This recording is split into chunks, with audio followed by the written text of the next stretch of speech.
So here's $1 million question. Will Lindor be ready for opening day? Before we even get into today's video, smash that like button if you're a Mets fan, or even just a baseball fan who wants cold hard truth and hot analysis. And subscribe if you want daily MLB breakdowns that actually make sense. Today's topic is huge. Francisco Lindor, one of the faces of baseball, a 5-time All-Star, and arguably the most important player on the 2026 Mets, had surgery on his left hand and is expected to miss around 6 weeks. But the real story isn't just the injury. It's what it means for the Mets for opening day, and potentially for the entire National League East race. Let's break this down right from the top.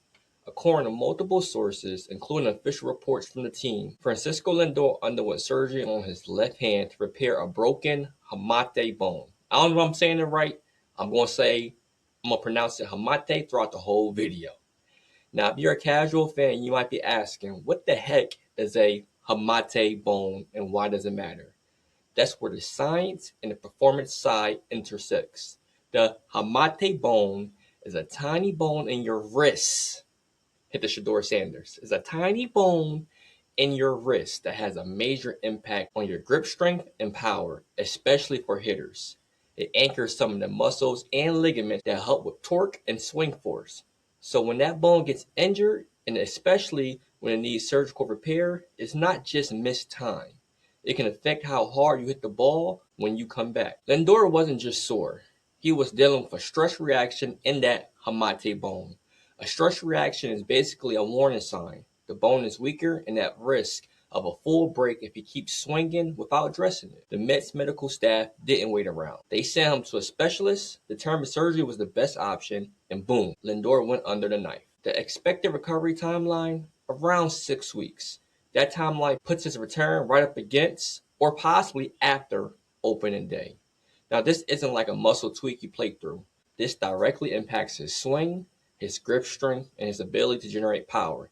Immediately, we need to ask, how much would this affect his performance when he comes back? Now, hamate injuries have become shockingly common early this spring. Just in the first week of camp, Francisco Lindor, Jackson Holliday of the Orioles, Corbin Carroll of the D-backs, all dealing with similar hand issues. This tells us something important. Spring training is a high-stress environment where players are ramping up their swings aggressively.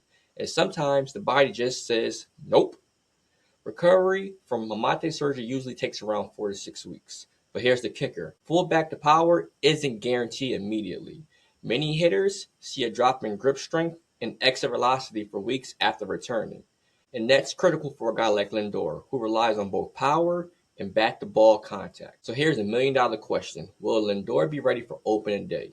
According to the Mets manager Carlos Mendoza and team's president David Stearns, the team is optimistic even if Lindor has surgery. But here's the nuance. 1, 6 weeks put him right around opening day, but missing spring training reps means no live at-bats. And hitters coming off hamate surgery often need extra time to find full strength. So even if he's technically active, is he truly 100%? It's not just about showing up. It's about being impactful. Now let's talk strategy. The Mets aren't defenseless. They have shortstop options ready to step in, led by guys like Ronnie Mauricio. And while Bo Bichette signed to play third base this year, he's versatile enough to help if needed. But here's the blink and you miss it reality. These players are not Francisco Lindor.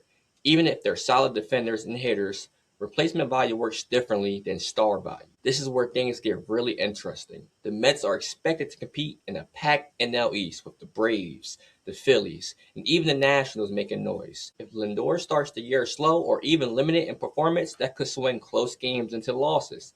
Overall lineup protection for Juan Soto, because if teams sense weakness at the top of your lineup, they attack differently. This injury doesn't just hurt statistically, it alters the entire season narrative. Here's what I want you to do right now. Comment below, will Lindor be fully healthy by opening day? Do the Mets win the NL East without him? Who should play short while he's out? Because this is a debate YouTube wants to surface, and your comment could help push this video into suggested feeds across the MLB community.